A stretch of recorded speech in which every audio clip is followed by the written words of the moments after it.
നമസ്കാരം. എല്ലാ പ്രേക്ഷകർക്കും ഒരു നല്ല ദിവസം ആശംസിച്ചുകൊണ്ട് മോർണിംഗ് വൈബ്സ് തുടങ്ങുകയാണ്.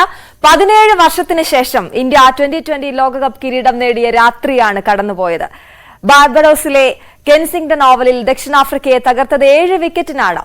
ഇന്ത്യ അത്രയേറെ മോഹിച്ച കപ്പ് രോഹിത് ശർമ്മ ഉയർത്തിയപ്പോൾ ലക്ഷക്കണക്കിന് ആരാധകരുടെ മനസ്സും നിറഞ്ഞു. ബാറ്റിംഗിൽ വിരാട് കോഹ്ലിയും അക്സർ പട്ടേലും തിളങ്ങിയപ്പോൾ തകർപ്പൻ ബൌളിംഗുമായി പാണ്ഡ്യയും ബുംറയും തിളങ്ങി. എനിക്കൊപ്പം ഇന്ന് മോർണിംഗ് വൈബ്സിൽ സ്പോർട്സ് ഡെസ്കിൽ നിന്നും എൽദോ പോൾ പുതുശ്ശേരി കൂടി ചേരുന്നുണ്ട്. എൽദോ, വലിയ സന്തോഷമുള്ള ഒരു രാത്രിയാണ് കടന്നു പോകുന്നത്.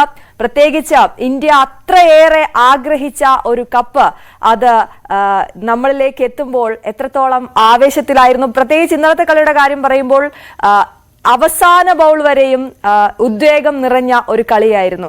എന്തായിരുന്നു ആവേശം? കളി എങ്ങനെ കാണുന്നു? അശ്വതി, ഏറ്റവും സന്തോഷകരമായിട്ടുള്ള കാര്യം 17 വർഷത്തെ, നേരത്തെ അശ്വതി സൂചിപ്പിച്ചല്ലേ, 17 വർഷത്തെ കാത്തിരിപ്പിനൊടുവിൽ വീണ്ടും ഒരു T20 ലോക കിരീടം ഇന്ത്യയിലേക്ക് എത്തി എന്നുള്ളതാണ്. അത് ബാർബഡോസിലാണ്, കെൻസിംഗ്ടൺ ഓവൽ സ്റ്റേഡിയത്തിൽ അത്ര മനോഹരമായിട്ടുള്ള ഒരു ജയം ഇന്ത്യ സ്വന്തമാക്കിയപ്പോൾ ഒരു ഘട്ടത്തിൽ ഇന്ത്യ തോൽവി ഉറപ്പിച്ച ഒരു സമയമുണ്ട്. അതായത് ഏതാണ്ട് 30 പന്തിൽ 30 റൺസ് മാത്രം മതി ദക്ഷിണാഫ്രിക്കയ്ക്ക് എന്നുള്ള ഒരു സമയം. അതിൽ നിന്നാണ് ഇന്ത്യ ഈ 7 റൺസിന്റെ അത്യുഗ്രൻ ജയം പിടിച്ചെടുക്കുന്നത്. അത് ഇന്ത്യൻ ബോളർമാർക്ക് നൽകണം മുഴുവൻ ക്രെഡിറ്റ്. ഹർഷദീപ് സിംഗിനും പ്രത്യേകിച്ചും പേസർമാർക്ക്.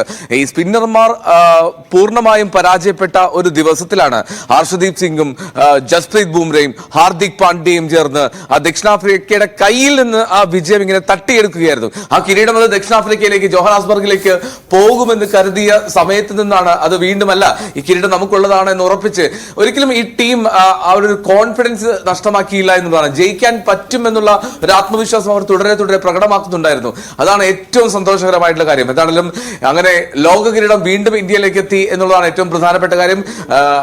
ഇതിൽ എടുത്തു പറയേണ്ട 1-2 പ്രകടനങ്ങൾ, അതിൽ സൂര്യകുമാർ യാദവിന്റെ ആ ഡേവിഡ് മില്ലറുടെ ക്യാച്ച് വളരെ നിർണായകമായിട്ടുണ്ട്. ഒപ്പം ജസ്പ്രീത് ബുംറയുടെ വളരെ കാം ആൻഡ് കമ്പോസ്ഡ് ആയിട്ടുള്ള ബോളിംഗ് സ്പെല്ല്, ഈ അവസാനത്തെ ആ ബോളിംഗ് സ്പെല്ല് ഒരുപക്ഷെ അദ്ദേഹത്തിന്റെ കരിയറിൽ തന്നെ ഏറ്റവും സുന്ദരമായിട്ടുള്ള ഒന്നായിരിക്കണം. കാരണം ഒരു നിർണായക ദിവസത്തിൽ, നിർണായക ഫൈനൽ ദിനത്തിൽ ജസ്പ്രീത് ബുംറ പ്രകടമാക്കിയ ആ ഒരു മികവ് അത് എടുത്തു പറയണം. അയാളുടെ ക്ലാസ്, അദ്ദേഹത്തിന്റെ ക്ലാസ് അത് വ്യക്തമാക്കുന്നതായിരുന്നു ആ ബോളിംഗ് പ്രകടനം മുഴുവൻ. ഇനി ഹർഷദീപ് സിംഗും മികവിലേക്ക് ഉയർന്നു. ഒരു ആദ്യ T20 ലോകകപ്പിൽ ആണ്, ഫൈനലാണ് കളിക്കുന്നത് എന്നുള്ള പരിഭ്രമം ഒന്നും ഹർഷദീപിന്റെ ബോളിംഗ് പ്രകടനത്തിൽ ഉണ്ടായിരുന്നില്ല. മറുവശത്ത് ഈ ബോളർമാരിൽ ഏറ്റവും പ്രകടമാകുന്ന, ഏറ്റവും ശ്രദ്ധേയമാകുമെന്ന് കരുതിയിരുന്നത് കുൽദീപ് യാദവും അക്സർ പട്ടേലുമായിരുന്നു. പക്ഷേ സ്പിന്നർമാർക്ക് കാര്യമായിട്ടുള്ള ഒരു തുണ ആ ട്രാക്കിൽ ഉണ്ടായിരുന്നില്ല. അതുകൊണ്ട് തന്നെ കാര്യമായി തന്നെ റൺ സ്കോർ ചെയ്തു ദക്ഷിണാഫ്രിക്കൻ ബാറ്റർമാർ. ഒരു ഓവറിൽ തന്നെ 22 റൺസാണ് അക്സർ പട്ടേലിന്റെ ഓവറിൽ ദക്ഷിണാഫ്രിക്ക അടിച്ചുകൂട്ടിയത്. പ്രത്യേകിച്ചും ക്ലാസനും ഒപ്പം ഡേവിഡ് മില്ലറും ക്രീസിലുണ്ടായിരുന്നപ്പോൾ ഒരു നിരാശയോടുകൂടി അക്സർ പട്ടേൽ ബോളിംഗ് പിച്ചിൽ നിൽക്കുന്നത് ആദ്യമായിട്ടാണ് ഈ ടൂർണമെന്റിൽ കാണുന്നത്. പക്ഷെ അപ്പോഴും അക്സർ പട്ടേലിന്റെ ബാറ്റിംഗ് പ്രകടനം അത് വിസ്മരിക്കുക പ്രയാസമാണ്. എത്ര ഗംഭീരമായിട്ടാണ് അക്സർ പട്ടേൽ ഒരു കൃത്യമായിട്ടുള്ള ഒരു ബാറ്റർ ബാറ്റ് ചെയ്യുന്ന ഒരു 47 റൺസ് എടുത്തത് 31 പന്തിൽ വിരാട് കോഹ്ലിക്കൊപ്പം ചേർന്ന് ഇന്ത്യക്ക് മനോഹരമായിട്ടുള്ള ഒരു സ്കോറിലേക്ക് എത്തിച്ചത്. ശിവൻ ദുബൈയും ഇന്ന് ഇന്നലെ ഫോമിലേക്ക് എത്തി എന്നുള്ളതും ആശ്വാസകരമാണ്. അതായത് നമ്മൾ ആശങ്ക പങ്കുവെച്ചവരെല്ലാം ഫോമിലേക്ക് എത്തി. പക്ഷേ ക്യാപ്റ്റൻ രോഹിത് ശർമ്മ പോലും പരാജയപ്പെട്ട ഒരു ദിനത്തിൽ അതിഗംഭീര ഫോമിലായിരുന്ന രോഹിത് ശർമ്മ 9 റൺസിന് പുറത്തായ ദിനത്തിലാണ് വിരാട് കോഹ്ലി തന്റെ യഥാർത്ഥ ക്ലാസ് പ്രകടമാക്കിയത്. ഇതാണ് പറയുക, നമ്മൾ ഈ ഫോം എന്നുള്ളത് താൽക്കാലികവും ക്ലാസ് എന്നുള്ളത് സ്ഥിരവുമാണ് എന്ന്. അതിന്റെ കൃത്യമായിട്ടുള്ള ഒരു തെളിവായിരുന്നു ഇന്നലെ വിരാട് കോഹ്ലി ബാർബഡോസിൽ കെൻസിംഗ്ടൺ ഓവലിൽ പ്രകടമാക്കിയത്. എന്നാലും ആ സ്കോർ കാർഡിലേക്ക് ഒന്ന് വന്നാൽ 7 വിക്കറ്റ് നഷ്ടത്തിലാണ് ആദ്യം ബാറ്റ് ചെയ്ത ഇന്ത്യ 176 റൺസ് എടുത്തത്. പിന്നാലെ ബാറ്റ് ചെയ്യുന്ന ദക്ഷിണാഫ്രിക്കയ്ക്ക് 8 വിക്കറ്റ് നഷ്ടത്തിൽ 169 റൺസ് എടുക്കാനേ കഴിഞ്ഞുള്ളൂ. ദക്ഷിണാഫ്രിക്കൻ ബാറ്റർമാരിൽ ഹെൻറിച്ച് ക്ലാസിനും ഡേവിഡ് മില്ലറും ബാറ്റ് ചെയ്ത ആ സമയമാണ് ഒരുപക്ഷെ ഏറ്റവും നിർണായകമായിരുന്നത്.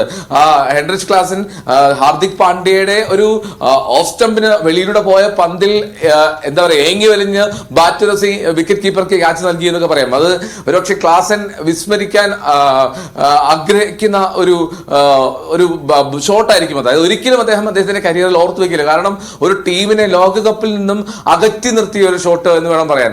അത്രമാത്രം അകന്നുപോയ ഒരു പന്തിലേക്ക് ബാറ്റ് വെച്ച് പിന്നെ ഹെൻറിച്ച് ക്ലാസിൻ ആ മത്സരം കൈവിടുകയായിരുന്നു. അങ്ങനെ മനോഹരമായിട്ടുള്ള ഒരു ദിനം, മനോഹരമായിട്ടുള്ള ഒരു ദിവസം ഇന്ത്യക്ക് സ്വന്തമായി. ക്രിക്കറ്റ് ലോകകപ്പിന്റെ നെറുകയിൽ ഒരിക്കൽ കൂടി ഇന്ത്യ എത്തി. അങ്ങനെ 83-നും 2007-നും 2011-നും ശേഷം മറ്റൊരു ലോക കിരീടം ക്രിക്കറ്റിലൂടെ ഇന്ത്യയിലേക്ക് എത്തുകയാണ്. അശ്വതി,